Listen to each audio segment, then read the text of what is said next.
Mini episode 1237 of the FDH Lounge is brought to you by Sportsology, delivering unconventional columns and webcasts about sports, TV, music, movies, and more. Follow them on the web at sportsology.com. The FDH Lounge. You want to schedule your life around it.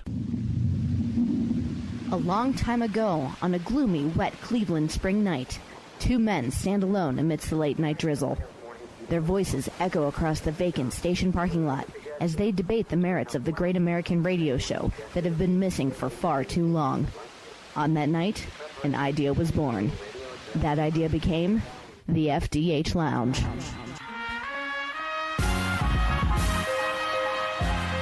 Welcome to the FDH Lounge. Hello everyone, welcome to FDH Lounge mini episode 1237. This is FDH Managing Partner Rick Morris here, and we have part 2 of our review of The Last Dance and the next segment here in our Coronavirus Crisis 2020 series. Of course, FDH NBA analyst Ben Chu and myself did an analysis of this previously and went through the series, gave the review, gave our thoughts, and Ben is back today. FDH Lounge dignitary Bob Glassman had some thoughts on this, that there have been some reverberations in the media, in pop culture, since the series, and that it would be interesting to take another look back and look at some of these sort of dangling threads, if you will, the things that have stayed out there and that we are still talking about as people react to what was asserted during the show, and as we sort of get a sense of what is true and what is not true. We certainly have some more idea of things that are and are not true since then. So a great idea by Bob Glassman. And Bob, a pleasure to have you back on the show, my friend. Rick, it's great company. I'm humbled to be with you and Ben, as always. Well, I know we're both very happy to be on with you, and it is always a great pleasure to be on with my good friend Ben Chu, who not only we were talking about this recently, but Ben had the idea as well. Dignitaries have been coming up with a lot of great ideas recently here. We did a little bit of a talk on the streaming services here on Quibi, on HBO Max, which I have since gotten in the last couple of days and really started to enjoy. And again, that was a great conversation as well. Ben, I know we didn't necessarily anticipate that we'd be back on this subject here, but it turns out there was more aftermath of this, I think, than we expected at the time. So a lot of threads for us to discuss today, and I'm glad you're back. Well, I appreciate it, Rick. Do I get overtime pay for this? Yeah. Per a conversation we were all having a minute ago, send the bill to Boat Shoes. And I will take it off his tab. But yeah, that is it is great to get a reunion of some of the old Sports Talk Network comrades here, the place where we all met back in the day. And again, Bob Glassman, you had the idea for this follow-up, Bob, to talk about some more of these threads that are out there, some of the dangling participles, if you will, if you want to get sentence diagramming about the whole thing here. And I think a lot of it goes back to, and this is something Ben and I talked about, when people were questioning the accuracy of The Last Dance, and I said at the time, it doesn't work as a great piece of journalism in terms of accuracy, because it's the world according to Michael Jordan. He almost certainly had final cut the way that this was playing out. But as far as an accurate look at one man's mind, inside the mind of madness, if you will, it is an accurate look. And I think that ties to some of the lingering questions about his veracity that have come out of this. And I know that those have been some of the most fascinating questions in your mind, particularly how we now have the proof that both he and Rod Thorne were lying about blackballing Isaiah Thomas from the Dream Team. The audio has surfaced there. We have had him being questioned by Horace Grant for some of the assertions that he made as far as being the snitch for the Jordan Rules book. We have had that in terms of the pizza shop that may very well have been victimized by false accusations from Michael Jordan, now saying he's full of crap. We didn't give him food poisoning for that game in the finals in Utah. The veracity of Michael Jordan, probably unsurprisingly, really under attack in the aftermath of this documentary. True, Rick, but I will begin by giving kudos to the point of view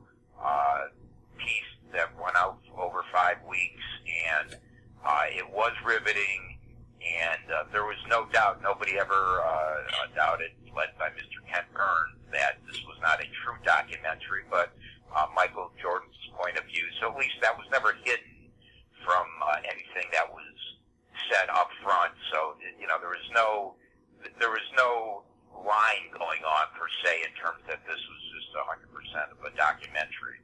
So for that, and it was very compelling, and obviously during these times, very much needed entertainment. Definitely so. And it almost seems like, I mean, this isn't necessarily a genre that exists, but I'm kind of thinking of this right now.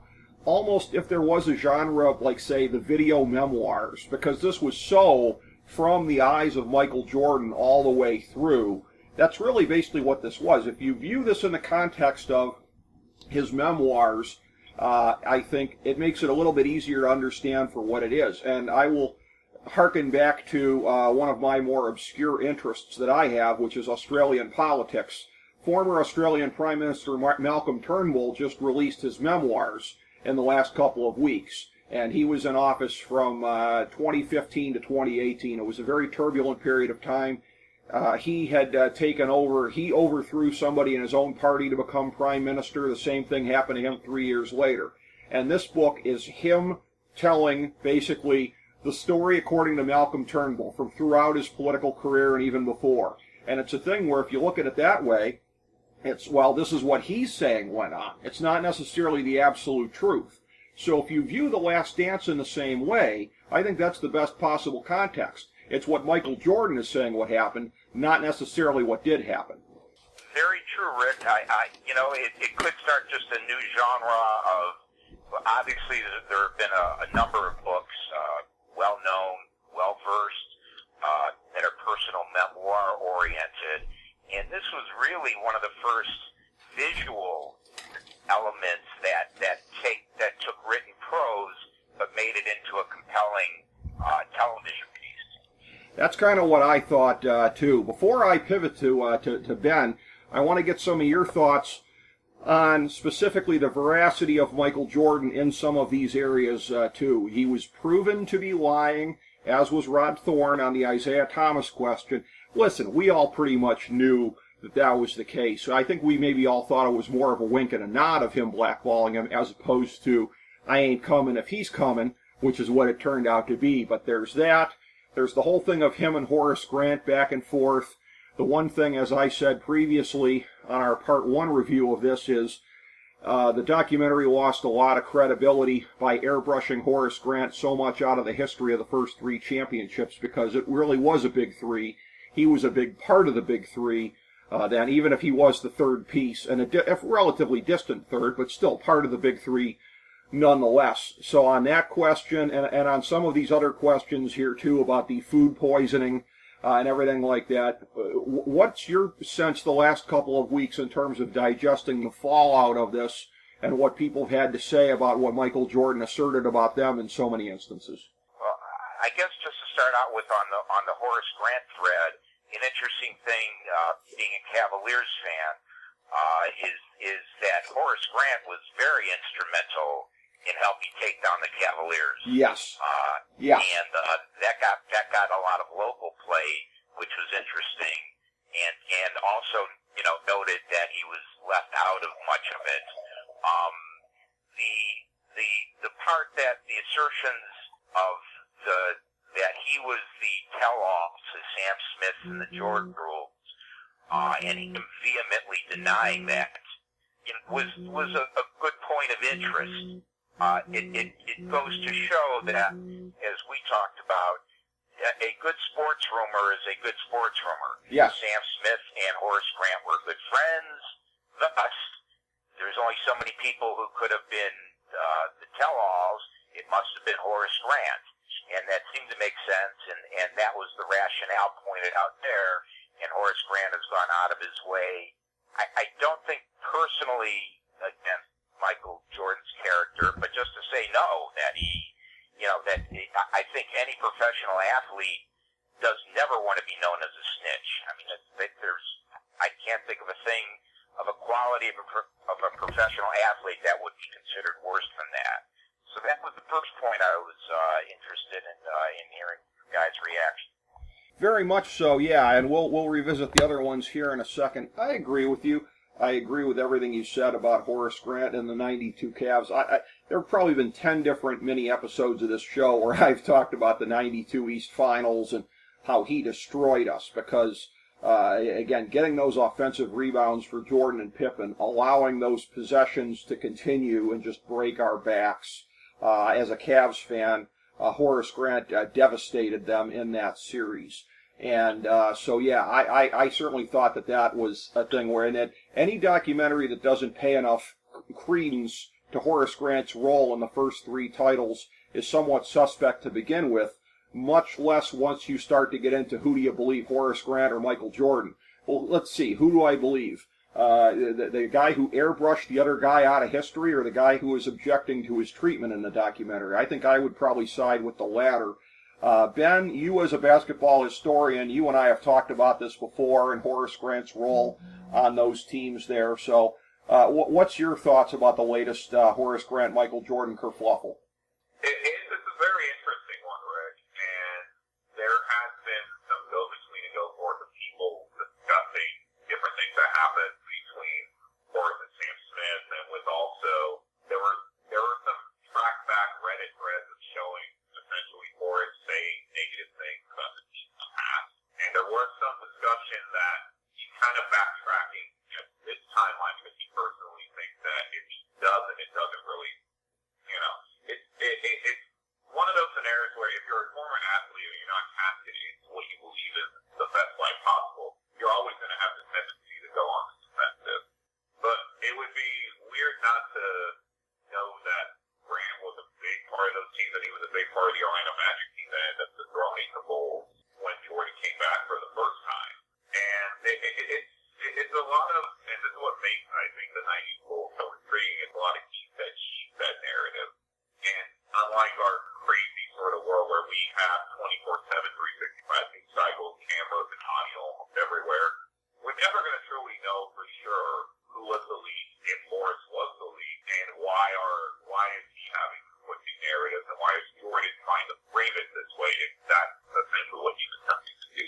Yeah, that's an excellent point, and I think, again, the documentary touched on it sort of briefly in terms of Horace Grant was happy to get revenge on the Bulls that the year that Jordan came back in the playoffs, but it was framed more as the continuing narrative through the 90s of the Bulls not wanting to pay salaries, and that the Bulls let him walk away, go to Orlando, take that fat contract rather than pay him. So it was within that construct as opposed to talking anything else about him, and again, giving extraordinarily short shrift to the important role that he played on the first 3 championship teams. So, yeah, Bob, that's our thoughts on that. I think they're pretty similar to your thoughts on Jordan's veracity here.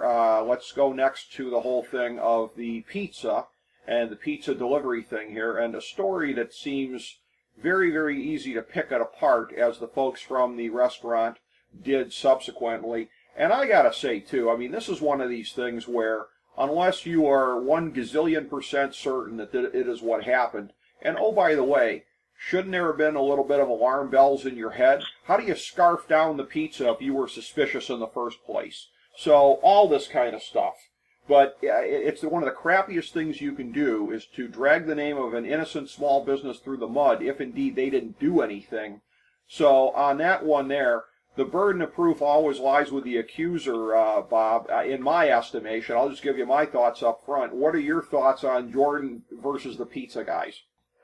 Interesting the fact, Rick, that you probably could look back in investigative journalism and find out, and I know there have been stories about that particular pizza parlor that delivered the pizza, but they could have they could have gone more in depth and mentioned names, and we ordered pizza from X restaurant, and they decided not to because then they could be setting themselves up for something that could be litigious at this point in time, unless it's past the time of litigation for that. But the story with part of it with the 5 people delivering the pizza, and there was no place else open, and it lent itself to a dramatization. I think that's the way that I could describe it, and no more than that. It was, and I guess the interesting riff in that the fallback has been, no, Michael had a few pops the night before and wasn't feeling great because of that reason, and that opened up that other little can of worms or rumor that what did cause the stomach ache per se. Well, yeah. I mean, that makes it all the more just absolutely crappy if that's what happened. And again, if an innocent business is getting dragged through the mud for no good reason. This is one of these things, and I know you'll appreciate this, Bob, but Ben, my sense in this whole thing, and the story that Jordan was telling, and just like the freaky amount of detail and stuff, maybe it's from the fact that I've been watching so much Curb Your Enthusiasm during the lockdown, but it almost sounds like Jordan telling a George Costanza story, something that George Costanza would embellish and just come up with all these extra frivolous details just to make it sound good. So, color me skeptical on the whole thing, Ben. Well, I think the question, too, is that even though there have been people who come forward and at least a individual from a Pizza Hut in that locale has said that he was the one who delivered the initial pizza, the question I've always wondered is that part of the Jordan aura, Jordan and how. I don't think we'll ever truly know if he was just sick with the flu, if he was hungover, or with one idea that I posited recently that no one's really talked about was that essentially maybe he was dealing with a low form of altitude sickness because this was the 3rd game that they had played in Utah in the last week or so. And then we've all been in that situation where we have been under the weather, haven't been feeling well, and then we eat or drink something that made us feel much worse. So, but again, it's part of building the legend, and part of building the aura of how a player or whoever you get at the end of the day. And that's essentially why the flu game has been, arguably, you would probably say, outside of the Jordan devastation of the Celtics in the first round of the league, is his most memorable game. Very much so, yeah. And although, again, for those of us that are Cavs fans, unfortunately the shot will always rank up there. But, there are any number of memorable moments. But, yes, the flu game and the shot that he hit to win the flu game, that's always one of those things. And as somebody where, again, I always rolled my eyes at a lot of that stuff because, again, he was the nemesis of my favorite team back then. So I was never a guy that rooted for Jordan under any circumstances. Much like, again, if you were a Pistons fan, you wouldn't have rooted for Jordan. If you were a Knicks fan, you wouldn't have rooted for Jordan, et cetera, et cetera. The teams that were arch rivals of his at one time or another. So I rolled my eyes at his big moments that didn't even involve the Cavs. But that's me as a competitive Cavs fan. But so I think, again, we're all more or less, I think, on the same subject as far as not necessarily taking that whole narrative at face value. And then, Bob, the one thing where, again, none of this is in dispute, I think, at this point, because there's audio.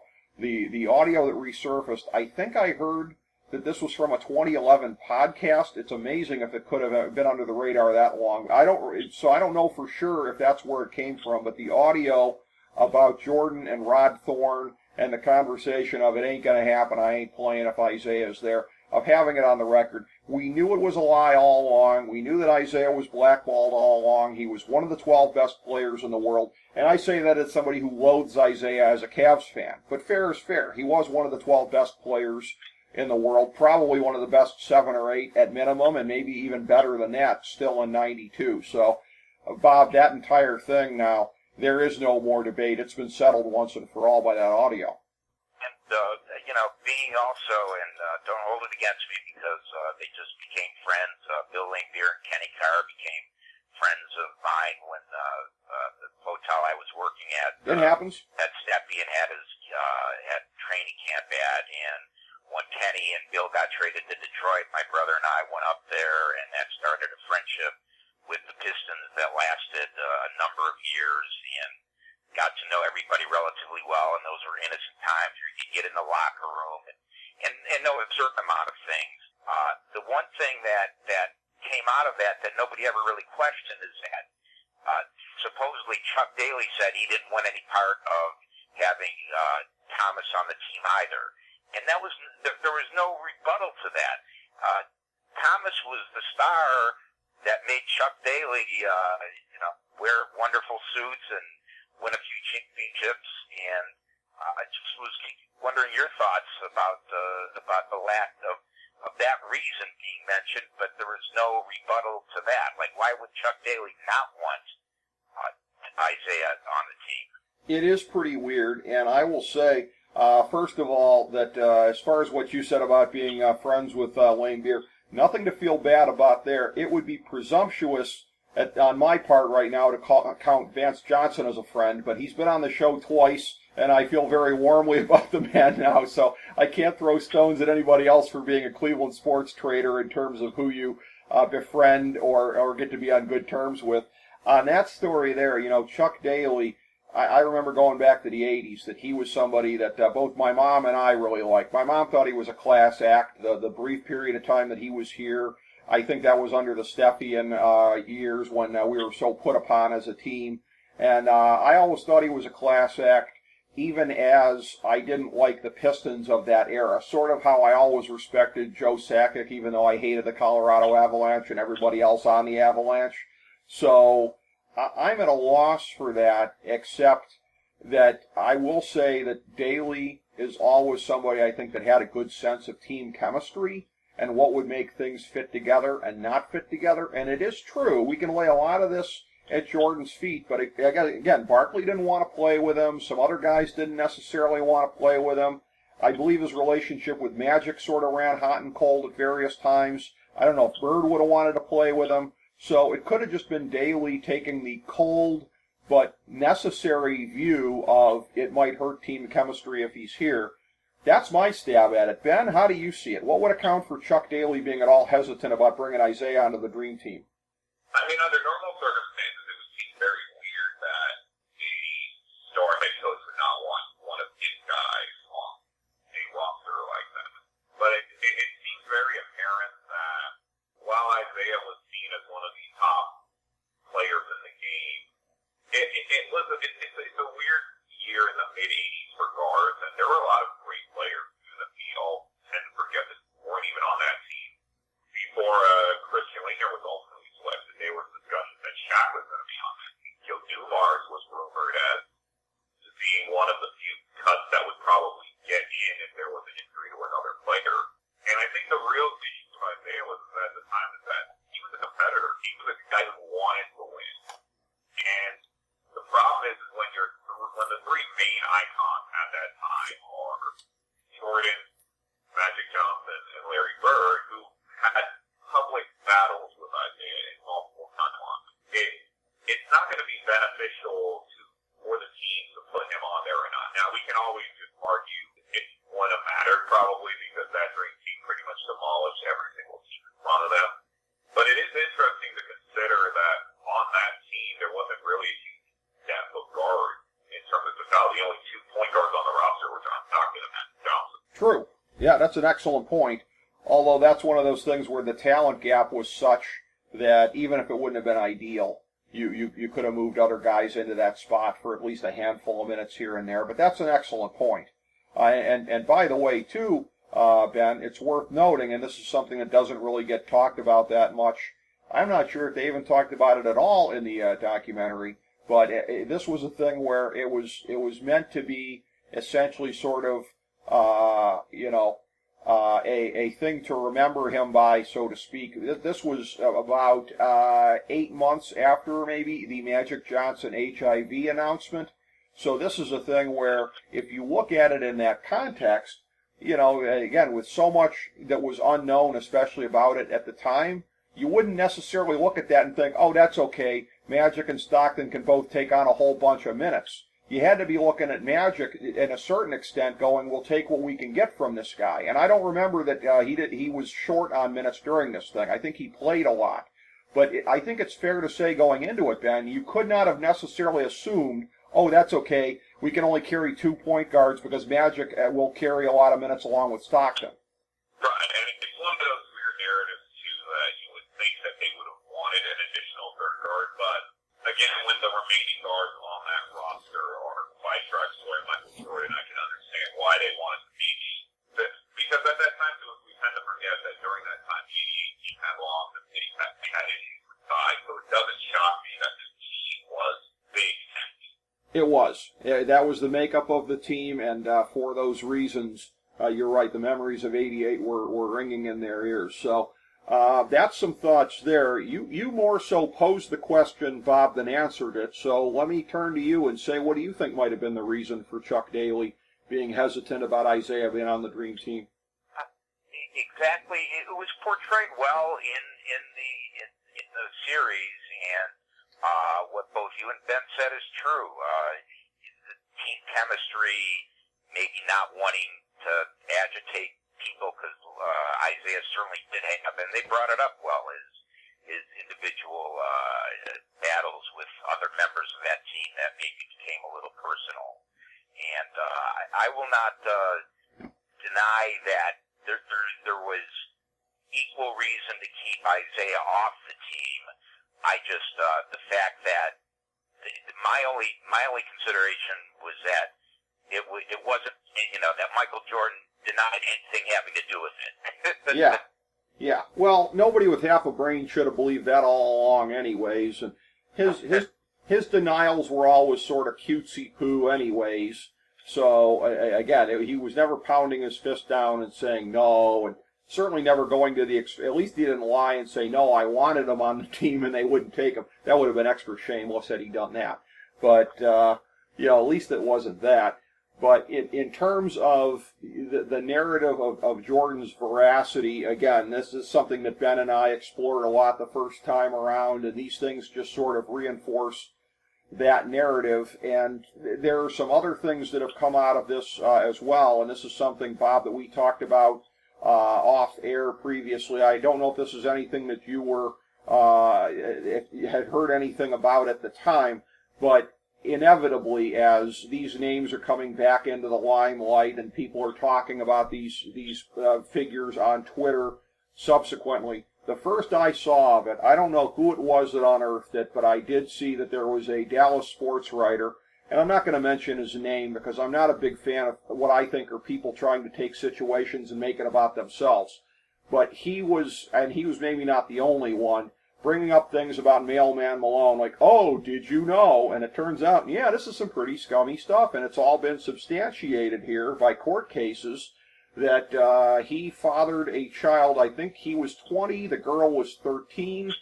What I don't know is if she was 13 when the child was fathered or when she gave birth, which conceivably puts it back to age 12 when the kid might have been conceived, which conceivably, if that wasn't even the very beginning, it just gets even worse from there. So this is one of these things where I loathe this whole thing of people trying to get attention for themselves by digging up the history of other people. Generally speaking, I'm opposed to that. This is one of these times, though, when I will say, on the other hand, I mean, this is something that's pretty abysmal. You were talking about statutory rape, and one of those things where 20 and 13, I mean, this isn't like, 17 and 364 days or anything like that. This is a fairly egregious example of that, and because I think most people would say, generally speaking, the younger somebody is, the further away from 18, the more egregious it would probably be. And he has basically managed to skate in terms of this sticking to his reputation. So this is the closest I will ever come to condoning something getting dug up about somebody, but I go back around too. If you were that young lady at the time, now certainly older, the child now, I guess, in the 30s, it can't be fun for them. I mean, they're having to relive all of this, just in the name of bringing down Mailman Malone's reputation. So in the end, I'm not in favor of this because I'm not in favor of shooting the hostages, and that's what seems to have happened here. You're going to be getting shrapnel on other people when you go after Mailman Malone because they're having to relive some things that may not be as pleasant for them to go through. So I know that this whole thing of hunting down stuff about people and making it a topic on Twitter, I know this is always something of interest to you as well, Bob. Well, you hit it right on the head, Rick. It's unscrupulous in a way, but we all know how competitive the sports talk, sports journalism business is now, and that you have to latch onto anything you can to get clickbait. It's something that I'm just sorry that it came out because it didn't have to do with Michael Jordan. In fact, as you know, Karl Malone, although his play was shown, it was Stockton who was interviewed for The Last Dance throughout. And it just, I guess, Rick, maybe it's a way of tying in today's social media, going back when it wasn't prevalent or when it wasn't basically around before, and it's sort of a marrying of the two. Yeah, I think so. And this is one of these things, too, where I just wonder because of the two, John Stockton, because he stayed with Utah the whole way through his career, didn't do the ring chasing with the Lakers that Malone did in 03-04. Malone is more so Stockton is more so thought of as the guy who quote-unquote did it right. It's also one of these things, too, where Malone has also been the subject of some derision for, as was talked about in the documentary, getting involved in pro wrestling, especially during the NBA Finals, for his self-diagnosed being a black redneck. I think he has talked about himself in that sense before, of being a country guy and some of the things that go with that. So Mailman has not always been the most fashionable guy in that sense. So I wonder if it's not that it's a little bit easier to drag him for the sleaze. If it was Stockton that did this, would it have gotten dragged up just because he's always been a little bit more respected by the media and society? I'm not so sure. But, Ben, what are your thoughts on this as far as Mailman getting dragged by this? Because you and I talk all the time, on air and off air, about social media, the way that things come up, the way that narratives get shaped. So this attempt to reshape the narrative of Karl Malone's life by bringing this up at a time when his name was back in the news because of the end of the documentary. I mean, it's really not surprising because people have to fill time these days. And I think we all heard the rumor, we all heard the discussion of it, and we also know that Karl Malone, as a player in the league, was very, he was somewhat outspoken and then sort of soft-spoken at times, but he wasn't exactly one of those guys that you would say would be very gregarious or very, forthcoming with a lot of things. So I've always learned just how people were like that. There's a tendency to things will not stick to them because you really don't know what they were thinking or what was going on at the time.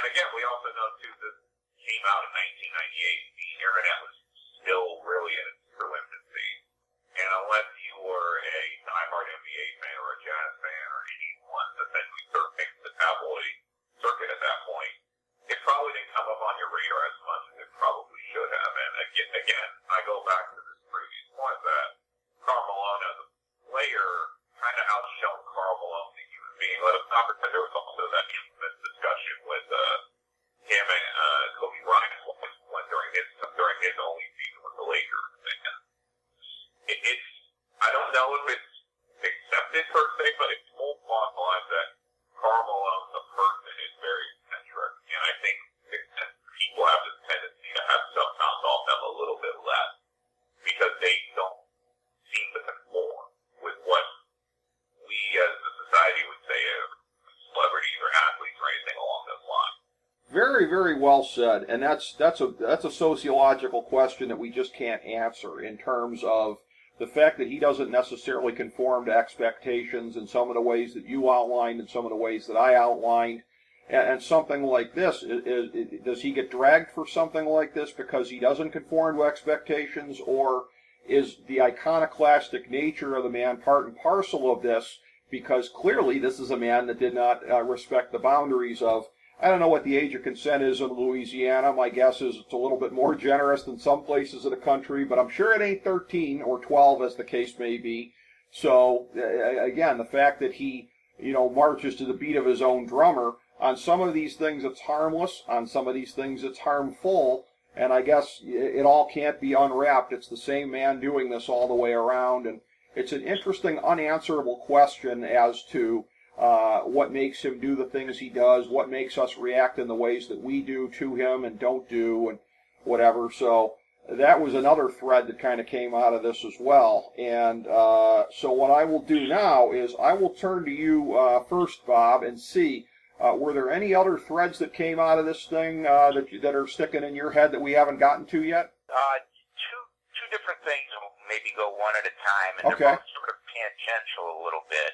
But the whole bit about that has been documented of Jordan wanting to resurrect this, which could have been done years ago, and getting in touch with the producer the day after the Cavaliers and LeBron James won the NBA championship. I found that to be, fascinating, and also to the extent where LeBron had lobbied ESPN to move up the timing of the release of this, which, sort of negates that and sort of says, well, LeBron and Jordan, we know he respects him, and we know number 23, but I thought that was an interesting aspect. Didn't have to be brought up certainly in the Last Dance, but I thought was an interesting result. Well, I hadn't heard anything about the latter point. That is interesting, about any of LeBron's thoughts about the timing of the documentary. Certainly the part about that Jordan had the meeting with the director on the day of the parade, and that is the day that they basically, in 2016, came to an agreement that this then 19-year-old project would finally come to fruition in some form or fashion. That part of it there, I think it's, you and I talked about this a little bit off air, it's one of these things where, and as I turn to you, Ben, you and I always talk about, not just in basketball, but in media and society and everything, narratives, controlling narratives, how things are framed. And so much of this goes to the whole thing of the greatest of all time, which a lot of people at this point have made into a mano-a-mano thing between Jordan and LeBron. I think, again, there's some names that belong in that discussion, but they are basically put on the they're not put on the periphery by the mainstream, whether it be Oscar Robertson, whether it be Kareem, whether it be some of these other guys. They're thought to be a little bit more peripheral to what is now a mano-a-mano kind of discussion here.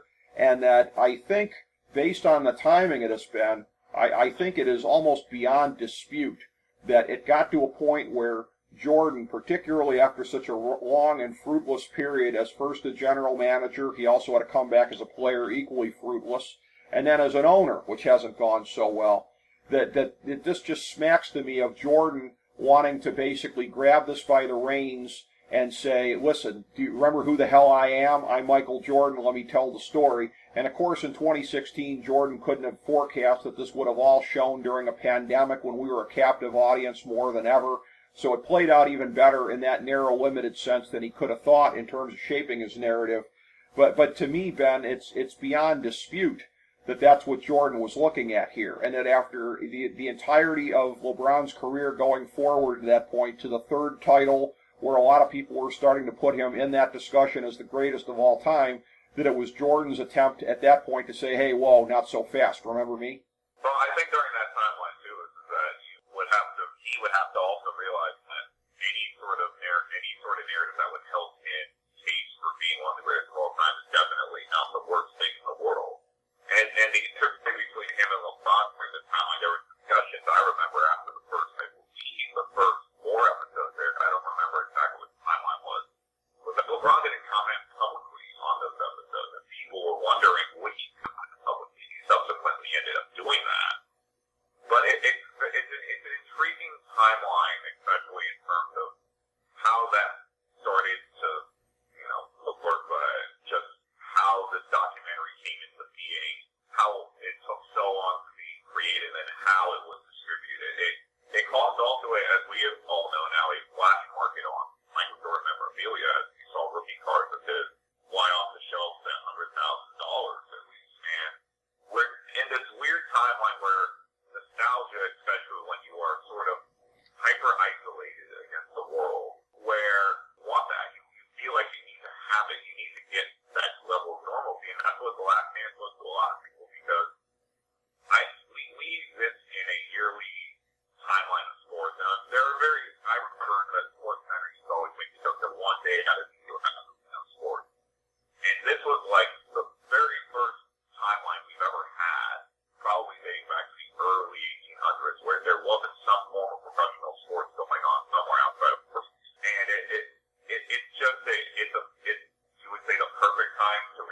that time because a lot of people of the generation who love those 1990s and who love the 90s NBA and love those Bulls teams were all a captive audience along with the younger generation glowing in Michael Jordan through his shoes or through the Jordan brand and getting to see his greatness in real time.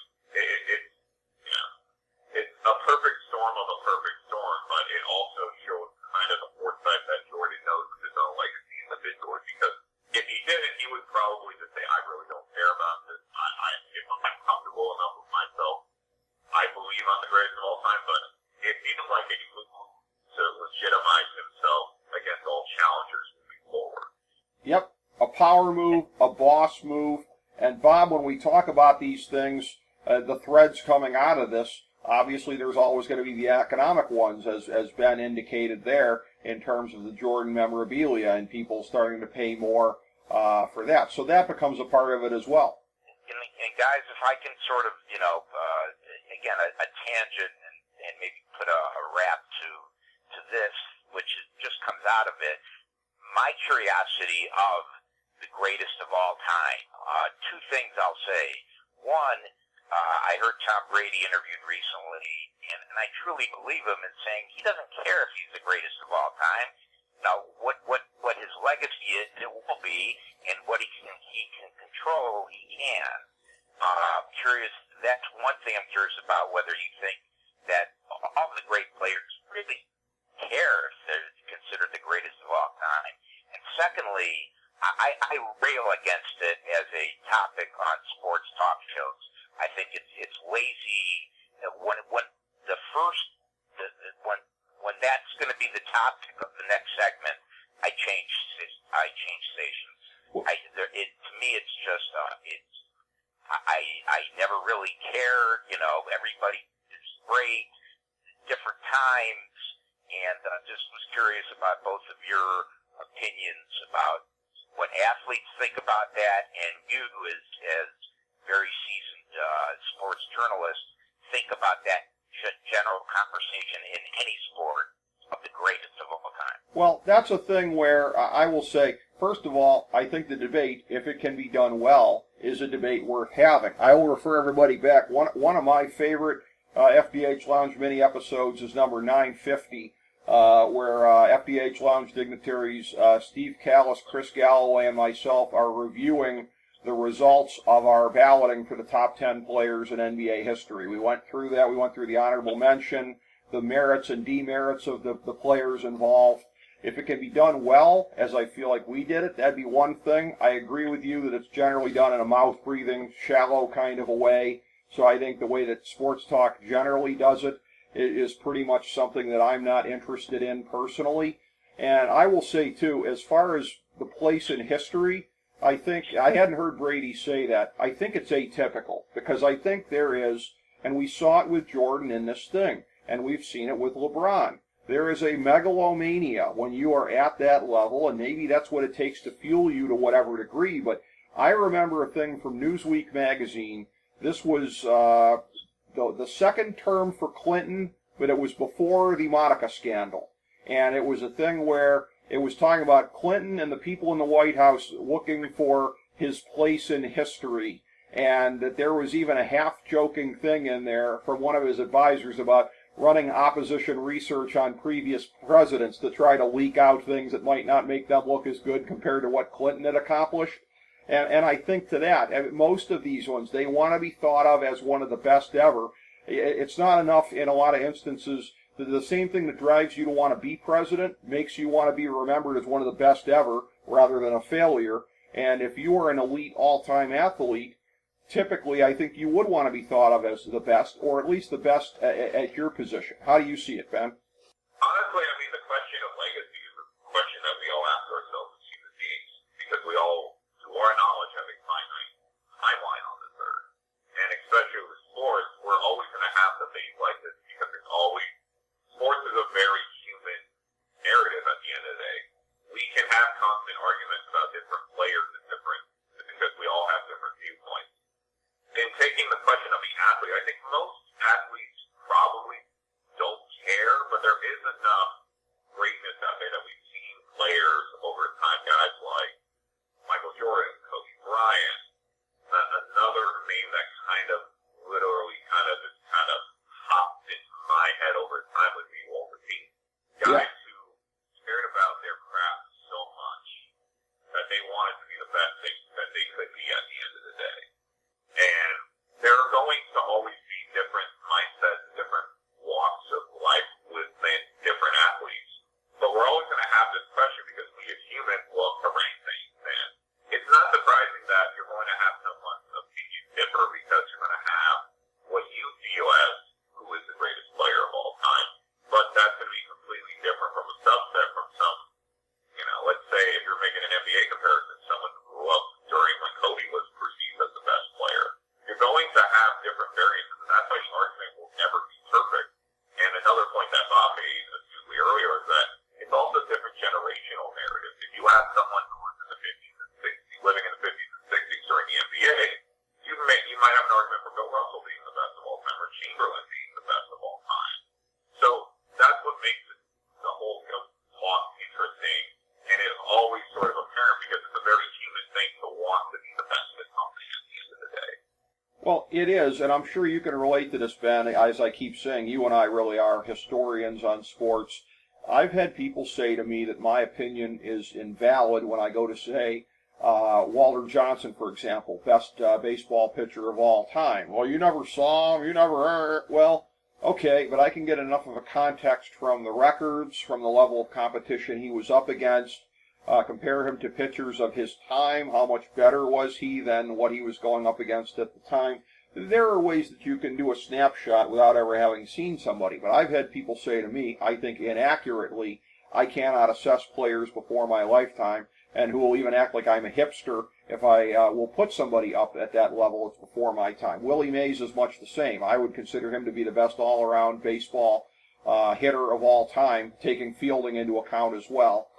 Best all-around non-pitcher, I guess you would say. And I've had people give the same argument to me as well, that I'm not qualified to assess Willie Mays. I would beg to differ, but it's all about the context, doing it the right way, assessing the right way. And like I said in the lead-up to when I threw it to you there, Ben, about if we're going to have a conversation on the best players of all time, I think that you can do it, but you got to do it in the right way. You have to do it in an intelligent way. I think that's what we did with number 950, going through on the basketball thing, going through all of our ballots and everything. So I guess it would be a qualified quasi-disagreement with your point, Bob, because to me it's all about how you would have such a debate. But again, I think if you're going to do it and along the lines of the discussion we're having here today, that's exactly what you would want to do. Rick, two things. One, the most amazing thing about one of the things that's underlooked about Walter Johnson is how 60 years later he resurrected himself as a great defensive tackle. That's right. That took a lot of stamina to That's come right. back, be a multi-sport athlete. Let's go Browns. and lastly, something that I think may be a great conversation for another time is the players that you most like to watch. And I'll just limit it right now to, because I heard it talked about the other day, NBA guards. And I thought about it, and I said the two favorite NBA guards that I ever saw play were Pete Maravich and Earl Monroe. Yeah, I mean, and look, Monroe was before my time. I haven't seen as much tape on him. Maravich, I got to see firsthand a little bit and have seen a lot more tape on him. I am with you on that. Pistol Pete is one of my all-time favorites, either aesthetically or overall in any sport. I would agree on that. How about you, Ben? Anybody comes to your mind as far as ones that are just, especially on an aesthetic level, somebody you just love to watch? I mean, if we're talking aesthetic level, I mean, obviously we bring back into the mid to the 90s Bulls. Essentially, I mean, Gary Payton was arguably one of the more intriguing guards of the 1990s. To go back to even some of the older timelines, to Jerry West, Yeah. was a fantastic player who could pretty much do it all. We'll probably wonder if West was in this day and age the same thing as Larry Bird, or if it was Adrian Dantley within this timeline, how much better they would have been with the ability to spread the floor. Same thing with Maravich, too. Oh, yeah. I mean, one of the great aesthetic crimes in history is we never got to see I mean, yeah, Pistol Pete played out the latter part of his career short, though it was with the three-point line. But if we could have seen prime Pistol Pete with the three-point line, that would have been just absolutely amazing. And that's just one of those things where I suppose we'll need fan fiction for that kind of thing, if there is such a thing. Alternative sports fan fiction. If that's not a genre, maybe we need to invent it. Maybe somebody out there can get to work on this while the quarantine is still going and we all have time on our hands. But one of the great things about the quarantine, is such as it is, there are not a lot of great things about it, but with all the time we've had on our hands, it has been good to be able to have these type of in-depth discussions as we've done on the show. We've done longer, more involved discussions during the period of the quarantine than we've done in quite some time. And it's just a pleasure to be able to get folks together to be able to discuss this. And Bob Glassman, once again, I have to say thank you for conceptualizing the idea of part 2, of following up on some of the things that have really come out, even in the aftermath of when Ben and I did the Last Dance review, what is now part 1, because as you said, there were things, this continues to be a topic of fascination as long as there's no sports here and as long as people are still responding to what happened there and some of the assertions made. This really did need to be done. I want to thank you for your part in coming up with it and helping to make it happen. Rick, Ben, thank you. Again, I'm humbled. It's always enjoyable, and look forward to coming up with another interesting thread that you all think the same and contributing. Always love it. Thank you very much. Thanks, Bob. It's always great to have you on. And Ben, the same obviously holds true for you. This was great to be able to get into some of the threads that we had the first time around and sort of be able to revisit and extend it from there. Really, really excellent, Ben. Can't thank you enough. Well, I appreciate it. It's great to be on with you both, but I hope for a part 3 that I get my night in at some point. Yes, that's right. One can only hope, and we'll continue to monitor that as we go along. Thank you, everybody, for joining us for this mini episode of the FDH Lounge.